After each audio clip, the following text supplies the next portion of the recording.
उसमें साइलेंट करके रख देना बैग में कि दोबारा डिस्टरबेंस का मौका ना मिले, बोलने का मौका ना मिले मुझे। हम लोग को चर्चा करनी थी डेफिसिट के ऊपर, ठीक है। आप लोग को दिखेगा रेवेन्यू डेफिसिट का फॉर्मूला था, बोलो क्या था रेवेन्यू डेफिसिट का फॉर्मूला?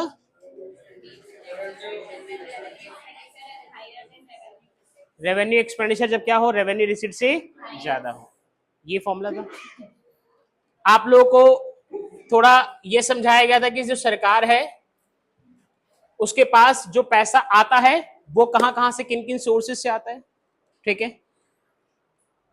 इसमें ये लिख लिया था आप लोगों ने। इसमें कोशिश करते हैं कि पहले आज न्यूमेरिकल थोड़े से शुरू कर लिए जाए, उसके बाद आखिरी में समझाऊंगा कि खर्चा होता कहां कहां पर है। सरकार पैसा कमाती है तो खर्च भी तो होता है। क्या होता है? खर्च होता है।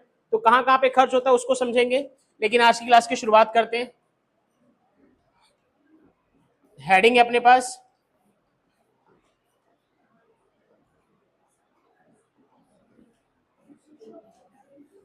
प्लीज बातें मत करो।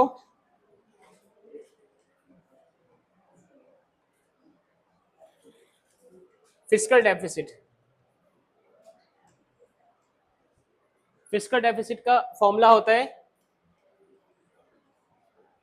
Total expenditure minus total receipts accept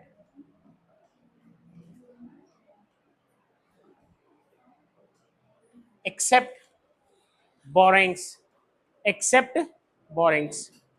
सरकार अपने कुल खर्चों में से जब कुल रिसिट्स माइनस करे, और रिसिट्स में क्या नहीं लेना, बोरिंग्स नहीं लेना, क्योंकि जो रिसिट्स है वो एक प्रकार की आपकी इनकम नहीं है सर। क्या नहीं है? वो आपकी इनकम नहीं है।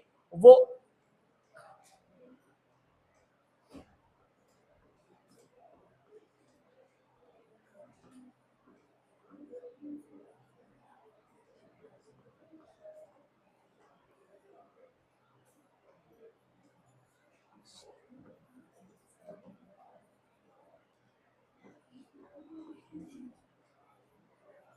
Government has to repay it. अगर 1 मार्क का क्वेश्चन आ जाए कि फिस्कल डेफिसिट के अंदर, किसके अंदर?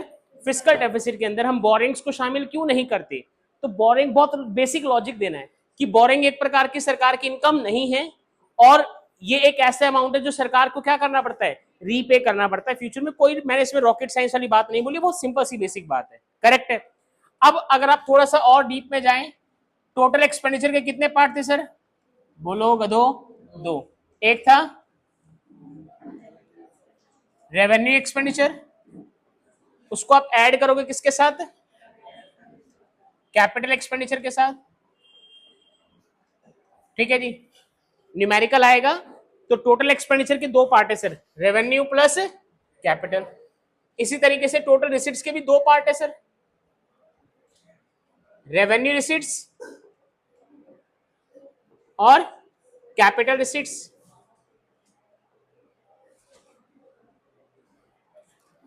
रेवेन्यू रिसिट्स के दो पार्ट जुड़ जाते हैं सर, बोलो याद है? टैक्स रिसिट्स और non tax revenue receipts. Done. अब यहां पे ध्यान से समझना कि जब हम न्यूमेरिकल कर रहे हैं, प्लीज सब जने बोर्ड पर देखेंगे, 2 मिनट पेन रखो। जब हम न्यूमेरिकल कर रहे हैं और न्यूमेरिकल करते दौरान हमारे को इन चार में से ना, इन चार में से कोई एक कंपोनेंट मिस है, इन चार में से कोई एक कंपोनेंट, पेन रोक दो 2 मिनट के लिए, सुन लो। मान लो रेवेन्यू एक्सपेंडिचर भी दे रखा है, रेवेन्यू रिसीट्स भी दे रखा है, कैपिटल रिसीट्स भी दे रखा है, लेकिन क्या नहीं दे रखा? जब कैपिटल एक्सपेंडिचर नहीं दे रखा या कोई और कंपोनेंट नहीं दे रखा, तो आप लोग एक नोट यूज करोगे कि जो फिस्कल डेफिसिट होता है ना सरकार का, वो सरकार के किसके बराबर होता है कि इस साल जो सरकार ने क्या लिया? उधार लिया। क्या लिया? उधार लिया। तो फिस्कल डेफिसिट किसके इक्वल होता है भाई, बोलो? बोरिंग्स के इक्वल होता है। किसके इक्वल होता है? बोरिंग्स। अच्छा, ये न्यू बोरिंग्स होंगी या पुरानी होंगी? सोचो, लॉजिकल है सर, पुरानी तो पिछले साल ले चुके हो, इस साल का बजट बना रहे तो इस साल न्यू बोरिंग लोगे, तो यहां पे आप वर्ड लगा दीजिएगा न्यू बोरिंग्स। क्या होगा ये? न्यू बोरिंग, जो इस साल तुम पैसा उठाओगे। अभी मैं आप लोगों को दिखाऊंगा नेट पर कि इस साल 2025 में सरकार का फिस्कल डेफिसिट जाएगा लगभग लगभग 15 लाख करोड़ के आसपास। कितना जाएगा? 15 लाख करोड़ का मतलब क्या हो गया? इस साल सरकार कितना पैसा उठाने वाली है? 15 लाख करोड़ रुपए उठाने वाली। इसको थोड़ा सिंप्लीफाई करते हो। सरकार की टोटल इनकम कितनी बैठ रही है? 35 रुपए। सरकार के टोटल खर्चे कितने बैठ रहे हैं? 50। तो ऑफकोर्स ही बात है, 50 रुपए खर्चा है। 35 रुपए आपकी कमाई है, 15 रुपए कहां से लाओगे? उधार लोगे। क्या लोगे? उधार। तो ये ध्यान रखिएगा, फिस्कल डेफिसिट किसके इक्वल होता है? बोरिंग्स के इक्वल होता है। किसके इक्वल होता है? बोरिंग्स के इक्वल। फटाफट से इसको नोट करो जरा।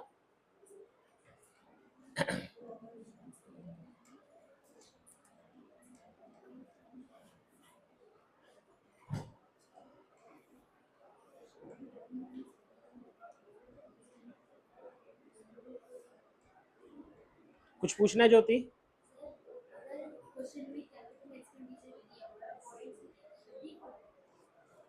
एक चीज सुनो भाई, मैंने क्या बोला? पहले तो आप इस फॉर्मूला से जाओगे, total expenditure minus total receipts. ठीक है जी, इस फॉर्मूला से जाओगे। अगर इस फॉर्मूला के अंदर कोई मिसिंग है तो इसको यूज करोगे। Fiscal deficit equals to borrowing कब यूज करोगे? जब जो फॉर्मूला के कुछ कंपोनेंट है, टोटल अगर देखोगे कितने कंपोनेंट है ज्योति? 1, 2, 3 और 4। इन चार में से कोई मिसिंग है तो फिस्कल डेफिसिट इक्वल्स टू क्या? बोरिंग्स। अगर ये चारों दिए हुए हैं तो आप लोग फॉर्मूला लगाओगे सर। क्या लगाओगे? फॉर्मूला, और उसी के बेसिस पे सॉल्व करोगे। ठीक है, प्लीज।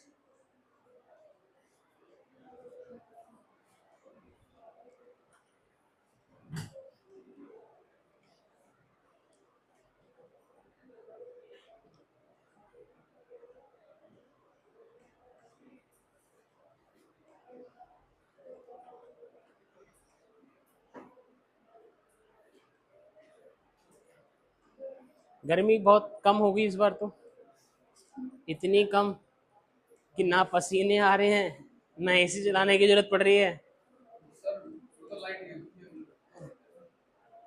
भाई बहुत बुरा हाल होने वाला है इस बार। 42? मेरे को लग रहा है इस बार कोई ज्यादा भुनकर निकलेगा। ये ऐसे खाल उतरनी शुरू हो जाएगी हमारी। गर्मियों की छुट्टी भाई, मन तो मेरा भी अंदर से यही है, लेकिन मामला गड़बड़ हो जाएगा कोर्स का यार। हैं? हाँ, एक हफ्ते की दे दूंगा, यानी कि 2-3 क्लास की छुट्टी दे दूंगा 15 जून के आसपास।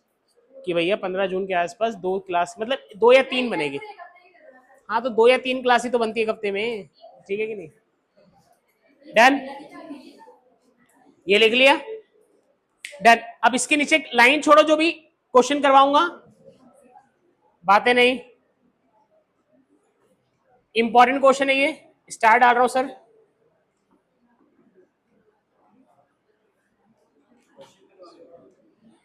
लिखवा के ना स्पेस छोड़ देंगे, जब ये न्यूमेरिकल हो जाएंगे तो ज्यादा बेहतर समझ में आएगा इस वाले क्वेश्चन का आंसर हमारे को। भाई पेपर में आया हुआ क्वेश्चन है तो प्लीज रिक्वेस्ट है इसको डालो हेडिंग में, और अभी 5-7 लाइनें छोड़ देना इसके लिए। न्यूमेरिकल्स होने के बाद कराऊंगा इस क्वेश्चन को।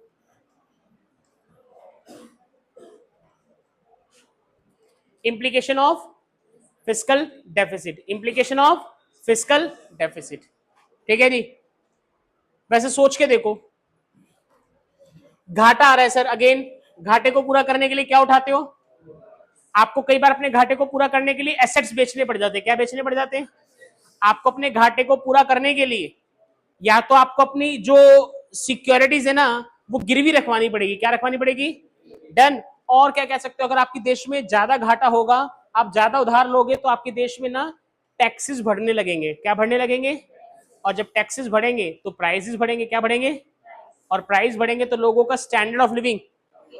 तो ये बेसिक आंसर लिखने हैं, इसमें कोई नया ऐसा वर्ड नहीं जो आपने कभी इकोनॉमिक्स में सुना नहीं होगा। ठीक है, चलिए सर इसके लिए स्पेस छोड़ते हैं, नेक्स्ट हेडिंग हम डाल रहे हैं। तीसरा डेफिसिट याद करो क्या था?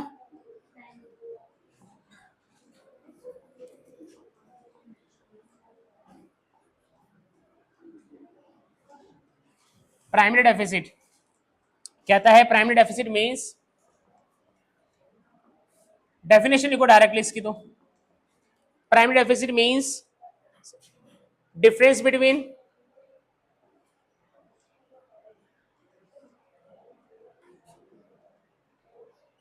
Difference between fiscal deficit and payment of interest, payment of interest.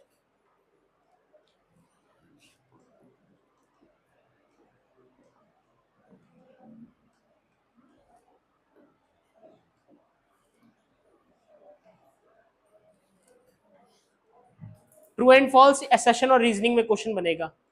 अगर पीडी कितना है, पीडी कितना है, 0, पीडी क्या लिख दिया, 0, फिस्कल डेफिसिट माइनस इंटरेस्ट, ये इधर माइनस का इधर आएगा तो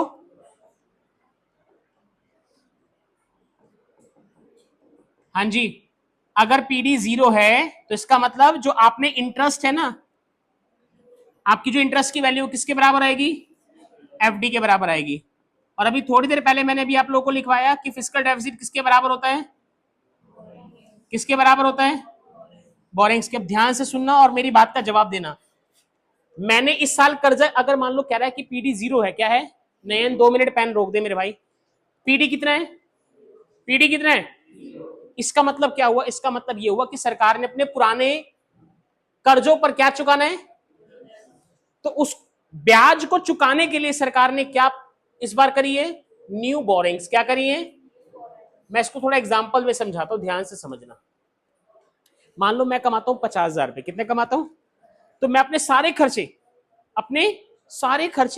50,000 में पूरे कर देता हूं, सिवाय एक खर्चे के। मैंने उज्जवल से 5 लाख रुपए लोन ले रखे थे, क्या ले रखे थे, लोन, और मुझे उस पर 5 लाख पर 1% क्या चुकाना पड़ता है, ब्याज, क्या चुकाना पड़ता है, ब्याज। तो 5 लाख का 1% कितना हो गया, बोलो भाई आकांक्षा, 5 लाख का 1% कितना हो गया, 5,000, कितना हो गया। तो मुझे उज्जवल को हर महीने कितना देना पड़ता है, ब्याज 5,000 रुपए। अब 50,000 में ना मेरे सारे खर्चे पूरे हो रहे हैं, मेरे घर का राशन, रेंट, बिजली का बिल, बच्चों की ट्यूशन फीस वगैरह वगैरह, सब खर्चे पूरे हो रहे हैं। सिर्फ एक खर्चा नहीं पूरा हो पा रहा, कौन सा, उज्जवल का, जो मेरे को क्या चुकाना है, ब्याज, इंटरेस्ट।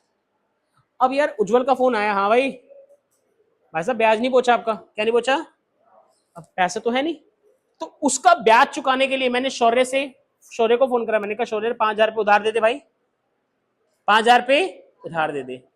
तो मैंने ये जो शौर्य से 5,000 रुपये उधार लिए नए, ये किस चीज को पूरा करने के लिए लिए, उज्जवल को क्या पे करने के लिए, इंटरेस्ट। तो अदरवाइज मैं अपने बाकी सारे खर्चे में अपनी इनकम से पूरे कर रहा हूं। तो ध्यान रखना, अगर पीडी 0 आता है ना, तो इसका एक सेंस तो ये होता है कि जो सरकार है ना, जो क्या है, सरकार है, उसको क्या माना जाता है कि वो क्या हो गई है, फाइनेंशियली क्या हो गई, थोड़ा बहुत डिसिप्लिन। फाइनेंशियली डिसिप्लिन क्यों, क्योंकि अपने वो जो सारे खर्चे है ना, वो किससे पूरे कर रही है अपनी, सिवाय एक खर्चे के, सिवाय वो कौन सा खर्चा है, इंटरेस्ट ऑन लोन। और उस इंटरेस्ट ऑन लोन के चक्कर में ना सरकार को क्या उठाना पड़ रहा है, नया पैसा उठाना पड़ रहा है उधार के रूप में। तो ध्यान रखना, अगर क्वेश्चन आता है पीडी 0 है, पीडी क्या है, तो दो बातें नजर आएंगी। एक, सरकार अपने सारे खर्चे अपनी इनकम से पूरे कर रही है, जिसको क्या बोला जाता है व्यापारिक भाषा में, फाइनेंशियली डिसिप्लिन, डन। दूसरा क्या मतलब हुआ होगा कि अगर पीडी 0 है तो जो एफडी है वो और इंटरेस्ट क्या हो जाएंगे, और इंटरेस्ट एफडी की जगह पर क्या लिखा हुआ मिल सकता है, बोरिंग। तो यानी कि अल्टीमेटली जो इंटरेस्ट है ना, वो किसके बराबर हो जाएगा, उधार के बराबर हो जाएगा। और वो जो नया उधार लिया, किसको चुकाने के लिए, पुराने ब्याज को चुकाने के लिए। जो मैंने किससे लिया था पैसा, उज्जवल से। उज्जवल को कितना ब्याज चुकाना था पुराना, 5,000 रुपए। उस ब्याज को चुकाने के लिए मैंने शौर्य से नया पैसा उधार लिया, कितना लिया इस बार, 5,000 रुपए। अगले महीने फिर यही कहानी होगी, अगले महीने फिर यही कहानी होगी। तो ध्यान रखना कि जो पीडी 0 होता है, प्राइमरी डेफिसिट 0 आता है, तो ये बताता है कि सरकार अपने पुराने ब्याज को चुकाने के लिए नया कर्जा उठा रही है। इसको क्या बोलेंगे, इसको बोलेंगे, बोलो क्या बोलेंगे, डेट ट्रैप। डेट ट्रैप का हिंदी मतलब क्या हुआ, ऋण का जाल। क्या मतलब हुआ इसका, ऋण का जाल।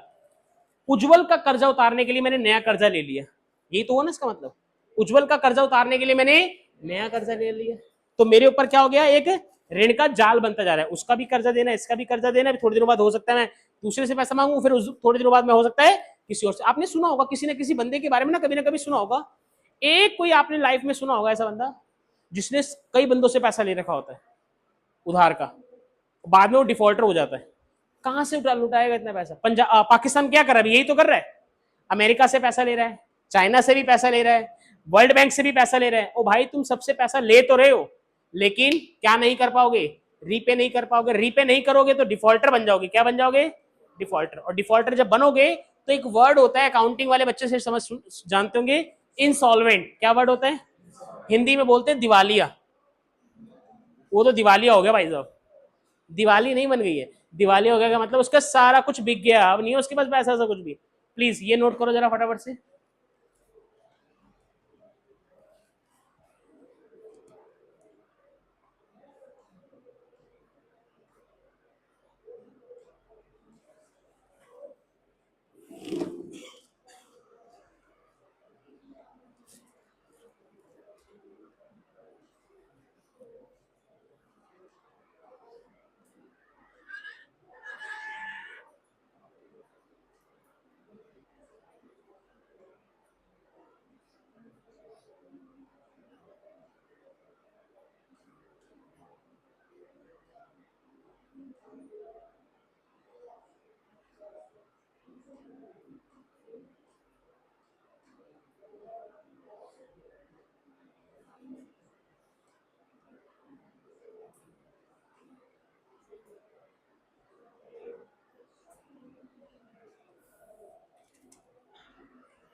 डन।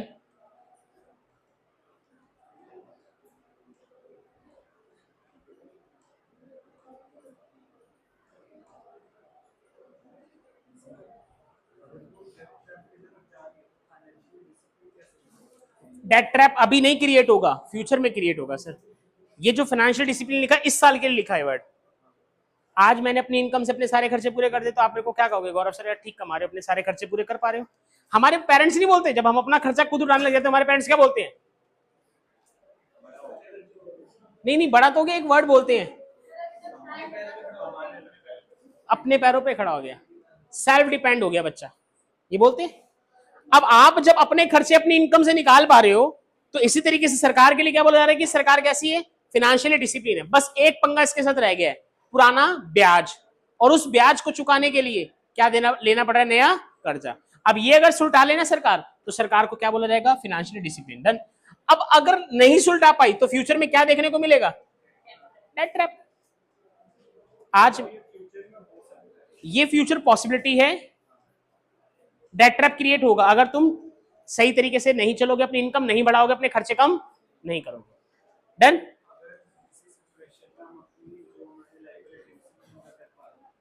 अगर इसी सिचुएशन में हम अपनी पे कर पा रहे फिर तो आप और ज्यादा फाइनेंशियली एडवांस बन गए ना। फिर तो आप और सरप्लस की तरफ आ गए। आप अपने सारे खर्चे पूरे कर पा रहे हो, अपनी इनकम से अपने इंटरेस्ट भी पे कर पा रहे हो। डिसिप्लिन का मतलब है खर्चे जो एक्चुअल खर्चे थे ना वो पूरे हो गए, बस एक खर्चे के अलावा, एक खर्चे के अलावा। डन। ये चीज ध्यान रखनी है। अब मैं आप लोगों को कुछ न्यूमेरिकल्स करा रहा हूं, उस न्यूमेरिकल्स को फटाफट से करने की कोशिश करनी है हमारे को। लाओ बुक दिखाओ एक फटाफट। पहला क्वेश्चन लिखो भाई, फटाफट से पहला क्वेश्चन लिखो।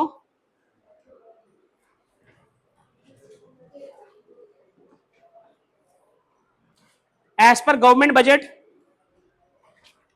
As per government budget interest की जो पेमेंट है ना, जो सरकार को करनी है वो करनी है 10,000 करोड़। कितनी करनी है? 10,000 करोड़, जो कि which is 40% of primary deficit, which is 40% of primary deficit. Full stop. कहता है calculate FD, calculate FD. 3 marks का क्वेश्चन है, सीबीएसई दिल्ली 2011 और 2014 में आया हुआ है सर, 2 बार आया हुआ है क्वेश्चन।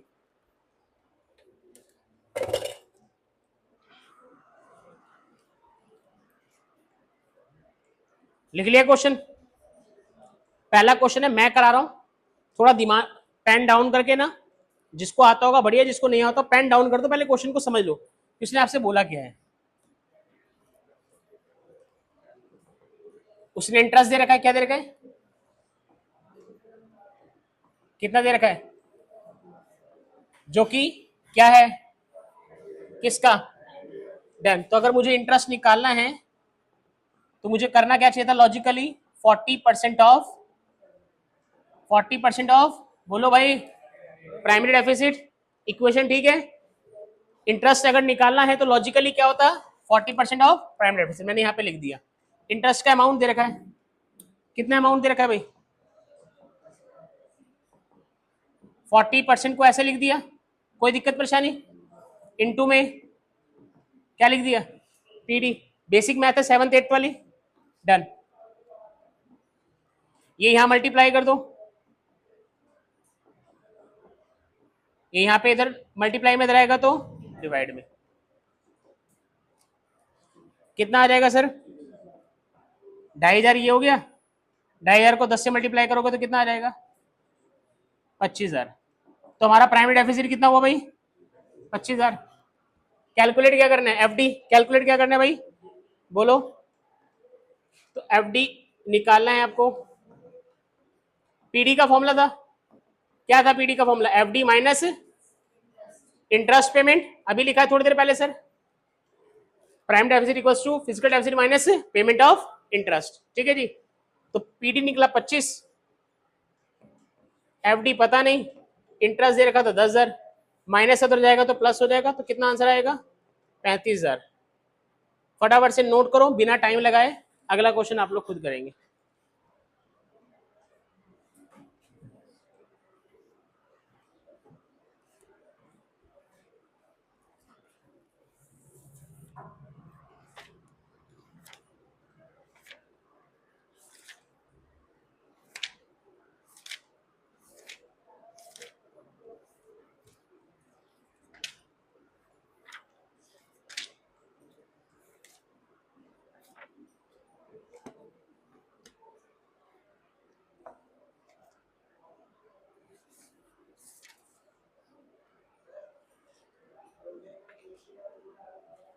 प्रोजेक्ट में जीएसटी टॉपिक उठा लो, और कौन कौन से टॉपिक आपका लॉट हो रहे हैं, जीएसटी है, डिमोडेशन है, नेशनल इनकम है, ह्यूमन कैपिटल फॉर्मेशन है, रूरल डेवलपमेंट है, वाटर हार्वेस्टिंग है, डिजिटल इंडिया है, मेक इन इंडिया है, ये बहुत सारे हैं लिस्ट, ठीक है।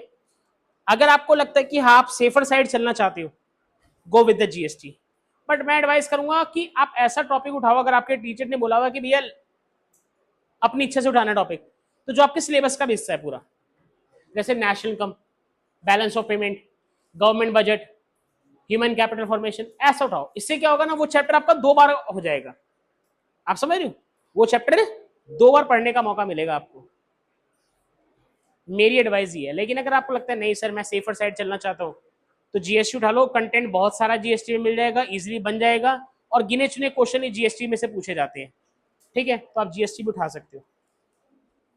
अगला क्वेश्चन भाई, कर लिया ना नोट ये सबने, चलिए सर अगला क्वेश्चन देखिए, question number 2।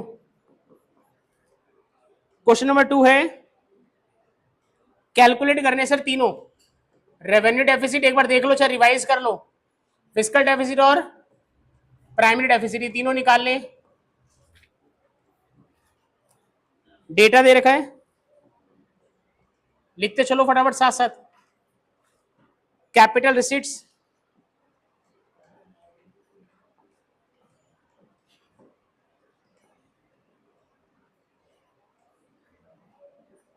Net of borings 95 crore, revenue expenditure, yes 95 लिख दो बस सिर्फ, revenue expenditure 100,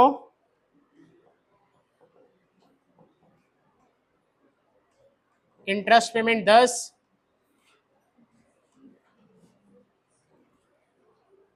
revenue receipts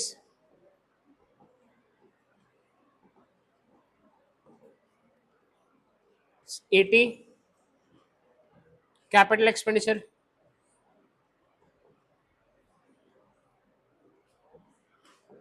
110।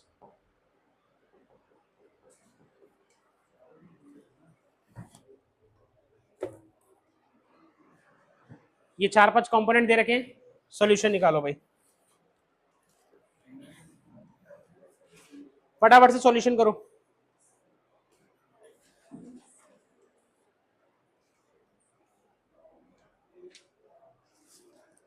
Formulas आपके सामने होंगे, उन फॉर्मूलाज को देखो, गलत भी होगा तो भी कोई फर्क नहीं पड़ता, ट्राई करो जरूर।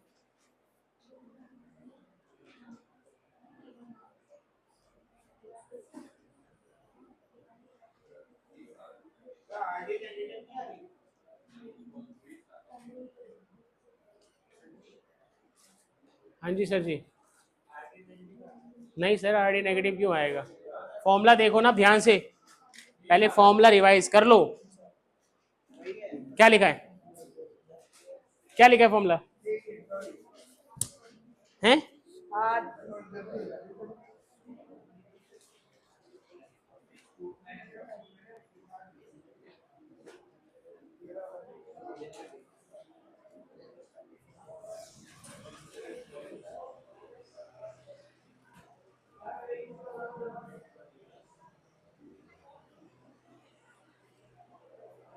तीन ही बचे हैं, 12th,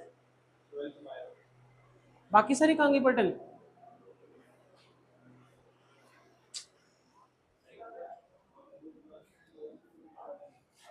12th बायो में बस 3 बच्चे आए हैं, 12th बायो में क्या?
डन।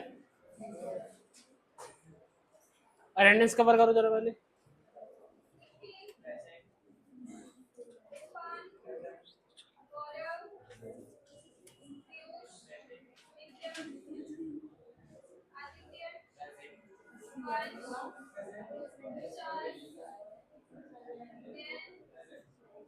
बातें नहीं भाई,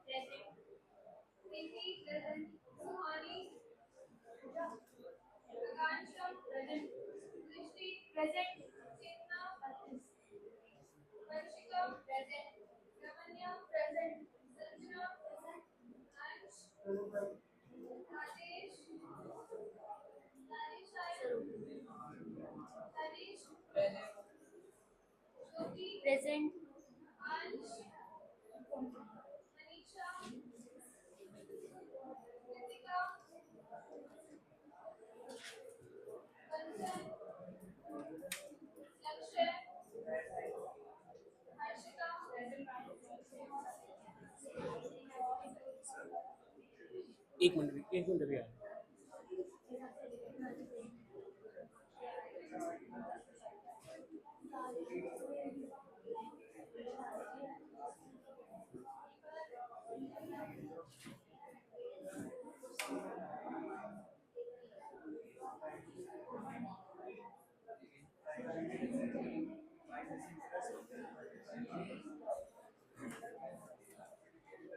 हाँ भाई, एक एक करके बोलो, कुछ कह रहे थे लक्ष्य आप? लक्ष्य, क्वेश्चन का आंसर आरडी 20, एफडी। अब एक मिनट रुको जरा, पहले इस वर्ड का मतलब समझ लो। देखो कई सारे बच्चों को हो सकता है पता हो, कई सारे को ना पता हो। सुन लो, capital receipts net of borrowing, यानी कि कैपिटल रिसीट्स में बोरोइंग्स ऑलरेडी माइनस कर दिया है। नेट ऑफ बोरोइंग का मतलब क्या, बोरोइंग्स माइनस हो चुकी है, बोरोइंग्स माइनस हो चुकी है। मैं एक बार एफडी करके दिखा देता हूं भाई। फॉर्मूला बोलो, टोटल एक्सपेंडिचर माइनस, फटाफट से बोलो यार, total receipts except borrowings. Total expenditure में रेवेन्यू एक्सपेंडिचर कितना, कैपिटल एक्सपेंडिचर कितना, टोटल रिसीट्स में revenue receipts 80, capital receipts net of borrowing, यानी कि बोरोइंग्स पहले से ही माइनस से हो चुकी है, सेपरेटली माइनस नहीं करनी है। तो 210, 175, 35, ठीक है जी। पीडी, पीडी का फॉर्मूला क्या, F D minus interest, 35 minus interest कितना है, 10 है।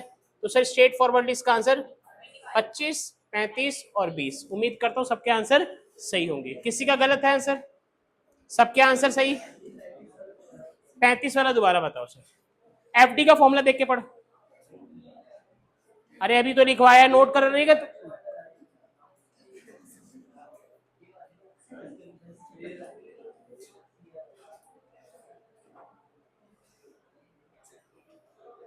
ये लिखवाया था फॉर्मूला है, क्या फॉर्मूला वो पढ़।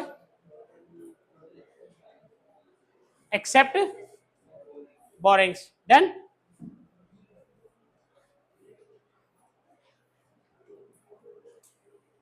तो total expenditure minus total receipts except borrowings, done.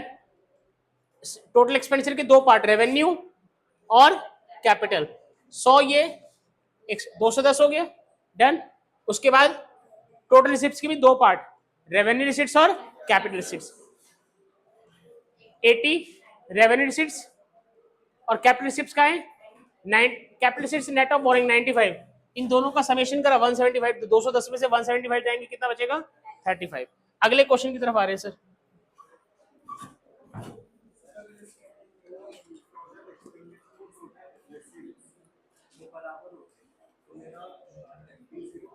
हाँ बिल्कुल बराबर आता है, बिल्कुल सही है। और इसका मतलब क्या हुआ कि अब आप सिर्फ इंटरेस्ट का बर्डन उठा रहे हो, फाइनेंशियली आप बहुत और अच्छे डिसिप्लिन लेवल पर आ चुके हो, ठीक है कि नहीं। प्लीज अगला क्वेश्चन लिखिए जरा, calculate FD and PD, calculate FD and PD. एक एफडी निकालना है, एक पीडी निकालना है।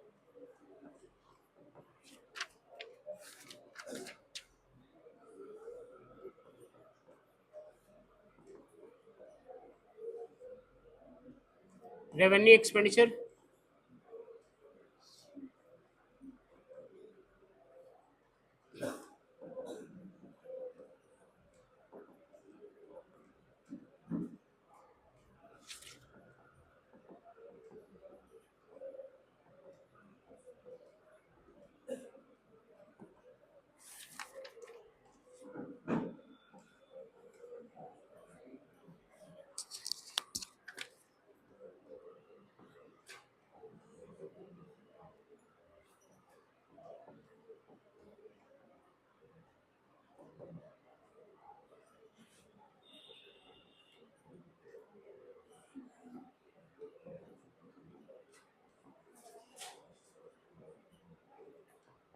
प्लीज ये क्वेश्चन है सर।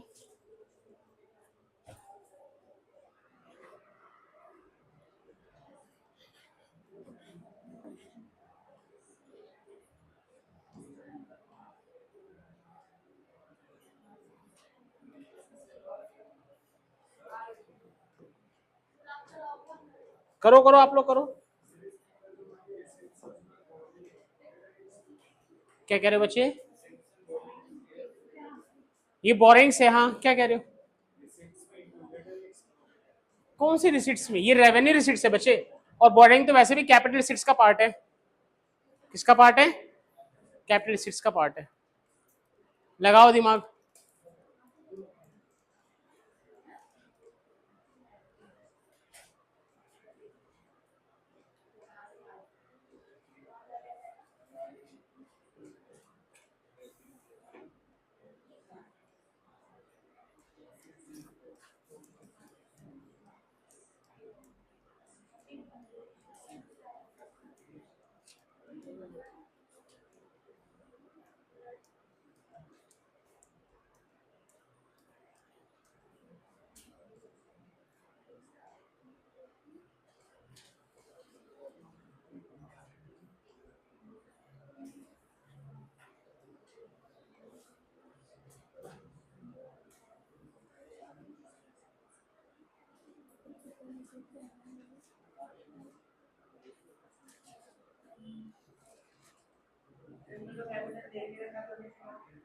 क्या?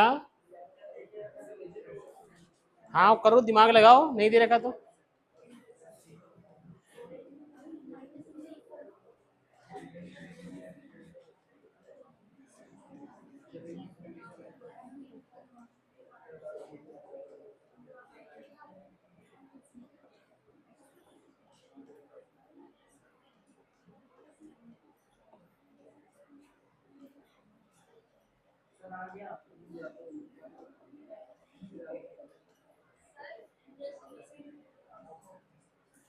जी बच्चे,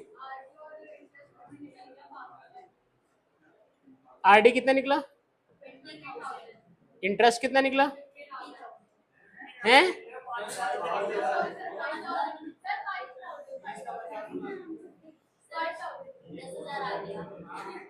ठीक है प्लीज, अब 2 मिनट नोटिस करो यहाँ पर। जिन्होंने कर लिया पूरा क्वेश्चन वो बिल्कुल सही है, जिनसे नहीं हुआ पेन डाउन रख दो एक बार 2 मिनट के लिए बस। अब इस क्वेश्चन में देखो, आरडी और इंटरेस्ट तो निकल गया, ठीक है जी। एफडी की बात आ रही है। एफडी का formula total expenditure minus total, बोलो भाई, total expenditure minus total receipts except borrowings. अब मैंने क्या कहा था, टोटल एक्सपेंडिचर के कितने पार्ट बनेंगे? 2, रेवेन्यू और, बोलो, रेवेन्यू और कैपिटल। लेकिन कैपिटल एक्सपेंडिचर कहीं दे रखा है? तो जब कंप्लीट ना मिले तो क्या लगाओगे? Fiscal deficit equals to borrowings. तो इस वाले एग्जांपल में या इस वाले क्वेश्चन में एफडी इक्वल्स टू डायरेक्टली क्या लिखना पड़ेगा आपको? बोरिंग्स लिखना पड़ेगा। तो एफडी की वैल्यू कितनी है बोरिंग्स के बराबर? सर कितने आएगा बोरिंग्स? 15,000 करोड़। 15,000 करोड़ बच्चे, ठीक है जी। हाँ मतलब जो भी वैल्यू है 15,000 आ गया। अब आखिरी क्या बचा? पीडी। पीडी का फॉर्मूला क्या? FD minus payment of interest, 15,000 minus 5,000 please. अच्छा वो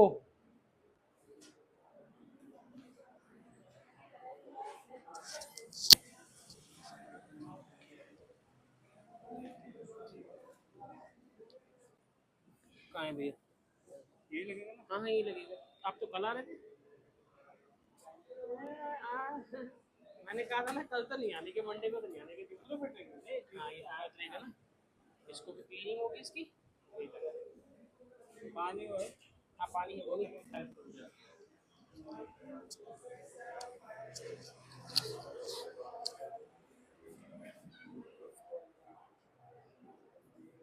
अगला क्वेश्चन भाई। हाँ बोलो।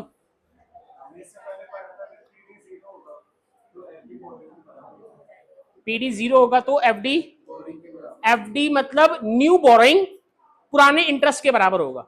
और ये नहीं पढ़ा कि पीडी 0 होगा, तो ये वहां पे नहीं पढ़ा दोस्त, आपने थोड़ा गलत पढ़ लिया। देखो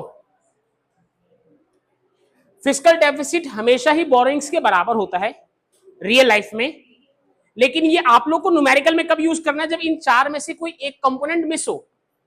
जैसे इस क्वेश्चन में, लास्ट वाले क्वेश्चन में क्या था? रेवेन्यू एक्सपेंडिचर था, लेकिन जैसे मैंने सेकंड ढूंढा रेवेन्यू कैपिटल एक्सपेंडिचर नहीं मिला, मैंने स्ट्रेट फॉरवर्ड क्या यूज कर दिया? Fiscal deficit equals to borrowing. Fiscal deficit PD के बराबर नहीं होता। फिस्कल डेफिसिट पीडी के बराबर कब होगा? जब इंटरेस्ट 0 हो। जब क्या 0 हो? आओ जरा देखो, इस फॉर्मूला को समझो। ये देखो, अगर ये 0 हो जाए,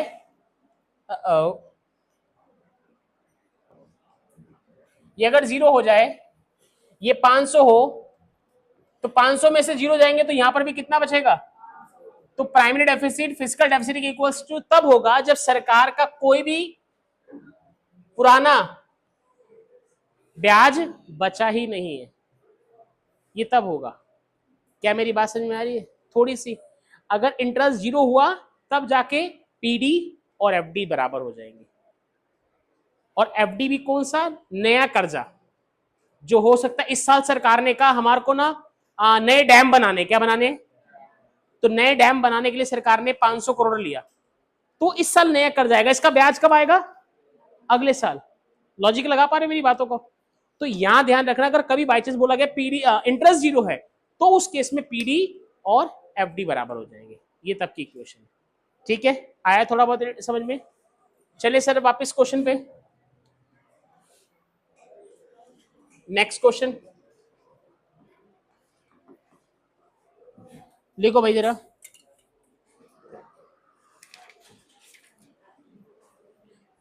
ये क्वेश्चन थोड़ा सा आपसे मेहनत करवाएगा।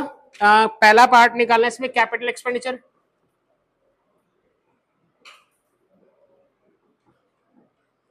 बी पार्ट निकालना है टोटल एक्सपेंडिचर,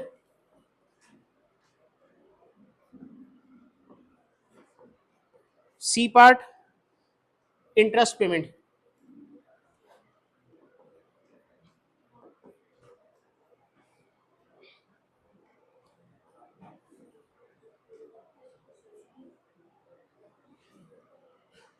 अब कंपोनेंट गिवन क्या है वो लिख लेते हैं भाई। ये तो चीजें निकालनी है, क्या क्या गिवन है। एफडी दे रखा है 12,000, आरडी दे रखा है 9,000, पीडी दे रखा है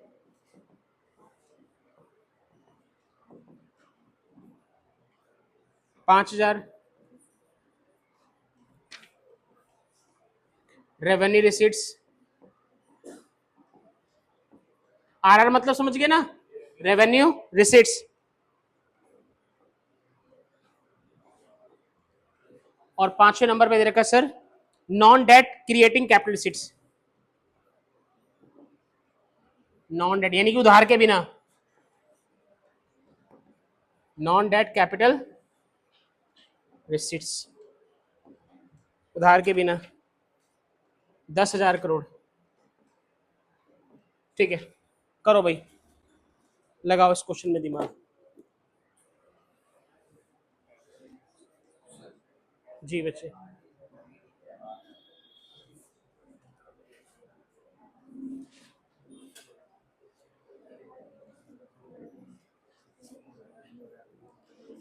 क्वेश्चन समझ में आ रहे हैं हर्षिता? न्यूमेरिकल जो अभी तक हुए,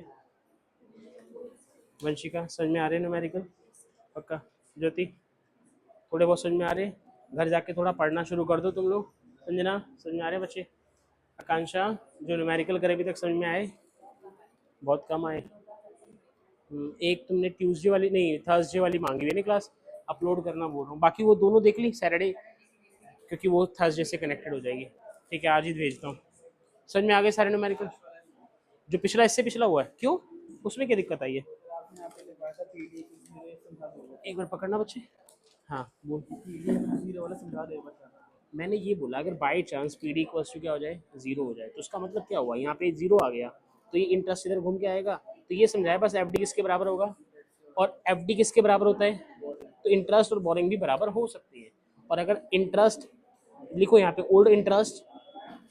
ओल्ड इंटरेस्ट उसको पूरा करने के लिए आपको क्या लेनी पड़ेगी, न्यू बोरिंग लिखो। अब जब पुराने ब्याज को चुकाने के लिए नया उधार लोगे तो वो हर साल पंगा चलेगा, तो वो क्या क्रिएट कर देगा, डेट ट्रैप। ये बोला था मैंने, इसका इस वाले क्वेश्चन से कोई लेना देना थोड़ा है। तुम कंफ्यूज क्यों हो रहे हो? जो भी तीसरा क्वेश्चन करा है उसका इस वाले पॉइंट से कुछ लेना देना नहीं है। ये मैंने आपको नॉलेज के लिए समझाई ये बातें 1 मार्क के लिए। अब एक बार दोबारा ध्यान से देखोगे, उसमें बस ये वाला पॉइंट यूज हुआ है कि अगर 4 कंपोनेंट में से कोई एक कंपोनेंट मिस है तो F D equals to borrowing हो जाता है। बस ये बात समझाई थी वहाँ पे। Total expenditure 28,000 crore. एक बार देख,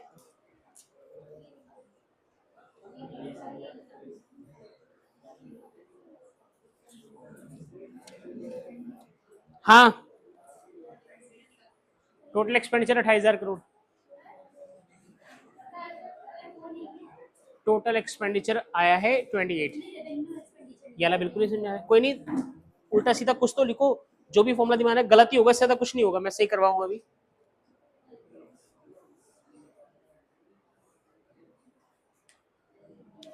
संदीप गर्ग के अंदर क्वेश्चन नंबर 9 से लेकर 12 तक, यानी कि 9, 10, 11, 12, 4 क्वेश्चन तुम्हारे होमवर्क के हैं। सुन लो, क्वेश्चन नंबर 9, 10, 11, 12 संदीप गर्ग आप लोग के लिए होमवर्क है। अगर नहीं करके लेके आओगे तो फिर मैं थोड़ा सा समझाऊंगा कि क्यों कर नहीं करा तुम लोगों ने। 1 मिनट और देख लो, फिर उसके बाद मैं करवाता हूँ। 28।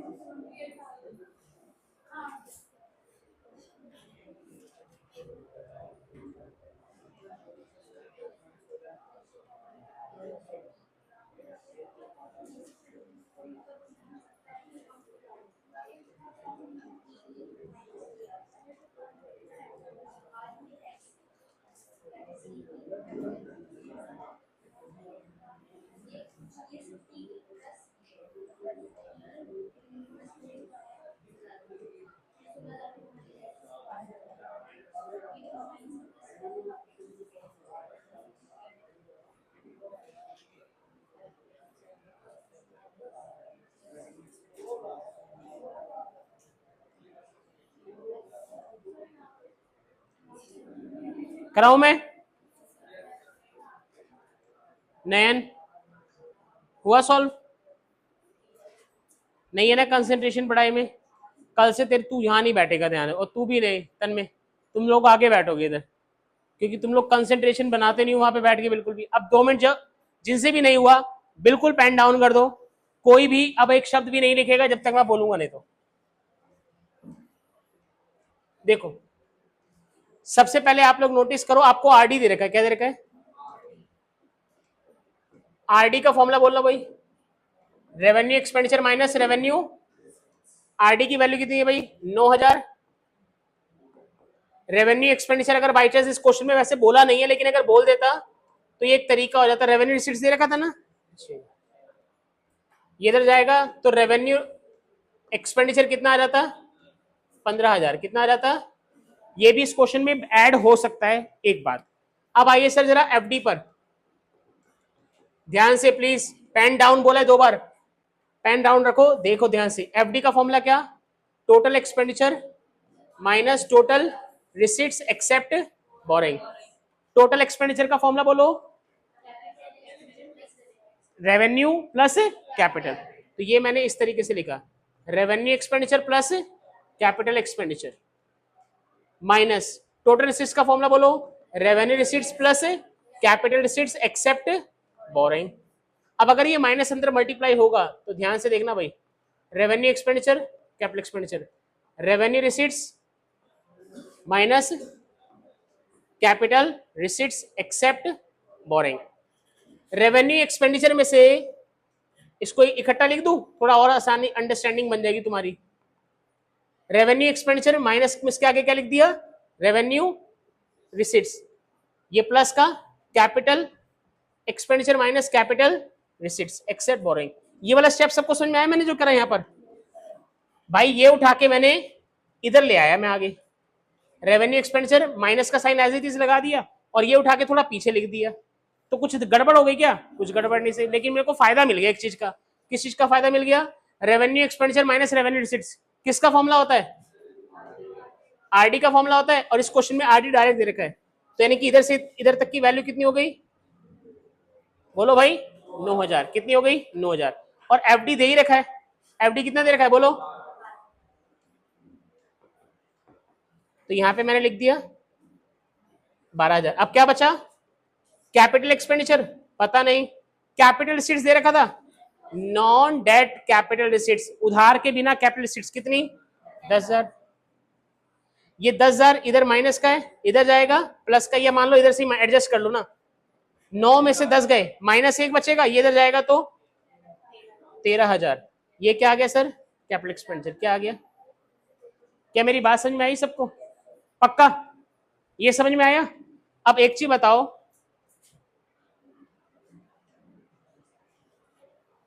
अगर मुझे टोटल एक्सपेंडिचर निकालना है, यही तो बोला था ना सेकंड में, तो क्या लिखोगे? Total expenditure equals to revenue expenditure plus capital expenditure. Revenue कितना निकला था? 15। कैपिटल कितना निकला? कितना हो गया? 28,000। डन। आखिरी क्या निकालना है सर? इंटरेस्ट पेमेंट, पीडी का फॉर्मूला बोलो, FD minus interest, PD already दे रखा है 5, एफडी कितना 12, इंटरेस्ट ये इधर जाएगा वो इधर आएगा, तो इंटरेस्ट की वैल्यू बचेगी 7000। कुछ ये था सर पैटर्न, फटाफट से टेपा मारो। क्वेश्चन नंबर 9, 10, 11, 12 एक साथ निकलना ना।